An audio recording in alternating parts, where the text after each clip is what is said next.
The Al-Salam 98 ferry sliced through the dark waters of the Red Sea.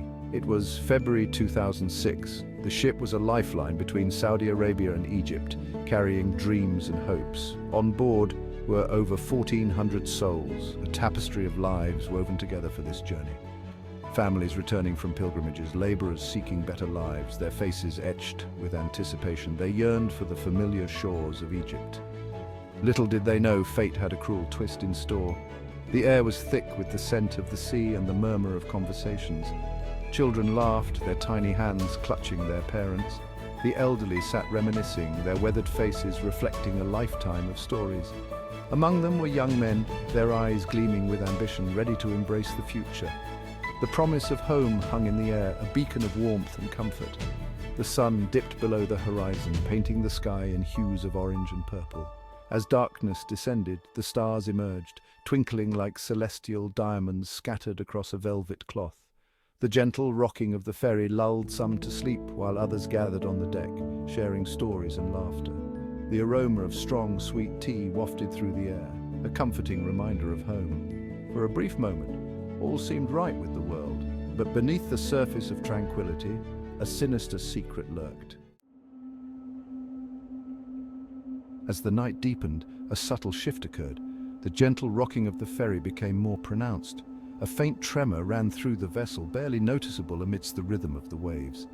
A few passengers exchanged uneasy glances, their smiles fading slightly.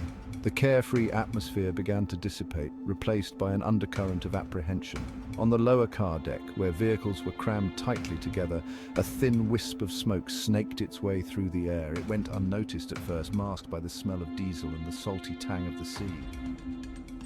But as the minutes ticked by, the smell grew stronger, more acrid. It seeped into the passenger cabins, a silent harbinger of disaster. A few observant passengers noticed the unusual smell and alerted the crew. Their concerns were met with reassurances. Everything was under control, they were told. It was probably just a minor engine problem, but deep down a seed of doubt had been sown. The whispers of unease grew louder, carried on the wind that whipped across the deck. The starry sky, once a source of wonder, now seemed to press down on the ferry, a silent witness to the unfolding tragedy. The laughter died down, replaced by a tense silence. The passengers huddled together, their faces etched with a mixture of hope and fear.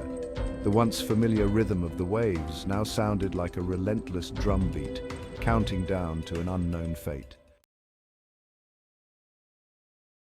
The smell of smoke intensified, no longer a subtle whisper, but a suffocating presence. It snaked through ventilation shafts, seeped under cabin doors, and invaded the very air they breathed. Passengers coughed, their eyes stinging, their hearts pounding in their chests. Fear, raw and primal, began to spread like wildfire. Frantic calls were made to the crew. Where was the smoke coming from? What was being done? The reassurances now rang hollow, drowned out by the growing panic. Rumors spread like wildfire. Fire! The engine room was on fire, but still there was no official announcement. No order to abandon ship. The crew, overwhelmed and ill-prepared, struggled to contain the blaze.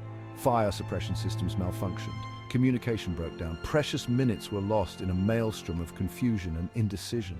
The situation spiraled out of control, the shadow of doubt morphing into a terrifying reality. Families huddled together, mothers clutching their children close, fathers shielding their loved ones with their bodies. Prayers were whispered, pleas for deliverance uttered into the smoke-filled air. The ferry, once a symbol of hope and connection, was transforming into a death trap. The once placid deck of the Al-Salam 98 was now a scene of utter chaos. Thick black smoke billowed from below, engulfing the vessel in a choking shroud. Screams pierced the night, a chorus of terror echoing across the waves. Passengers surged towards the upper decks, desperate for fresh air and a chance at survival. The ferry, already listing dangerously to one side, pitched violently with the surging mass of humanity. People were thrown against railings, trampled underfoot, their cries lost in the deafening roar of the fire and the crashing waves.